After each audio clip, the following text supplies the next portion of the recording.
ODM. Hapana, tuongee mzuri. ODM. Your Excellency, the Prime Minister, the Deputy Party Leader, the two of you, I want to take this opportunity just to reiterate on number one.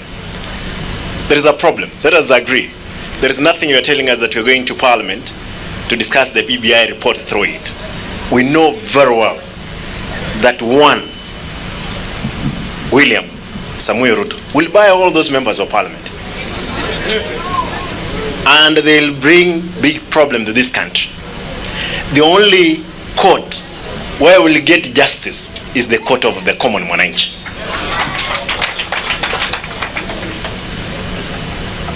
Number two, it's only that I wanted to do a follow-up on what my chairman said, but I want to welcome you to Dagoretti North. Dagoretti North, you are at actually Kawangware.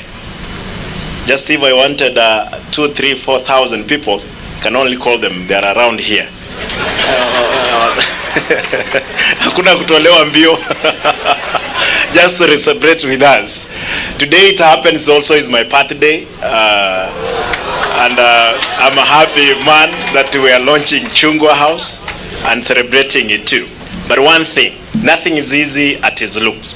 Everything takes longer than we expect. If anything can go wrong, it will at the worst possible moments. That time has not yet come, but I can ascertain that for us and Baba, for our party in the city, it's safe. Under the leadership of our chairman, Aladwa, I'll tell you that it's safe. We will make it happen. For those ones who are doubting Thomas's, we want to tell you, Mheshimiwa Kamanda, now that you have joined with us, wewe ndio baba yetu hapa Nairobi. Nataka nikwambie kwamba sasa utalinda mji huu. The only two parties in this city, only two people who command this city is His Excellency the President Uhuru Kenyatta and Raila Amolo Odinga. No any other person. Wananchi watukufu mpo? Nataka niseme hivi, na bila kuogopa. Mnataka niseme? Sisi wakati umefika ambapo hatucheki na mtu yoyote,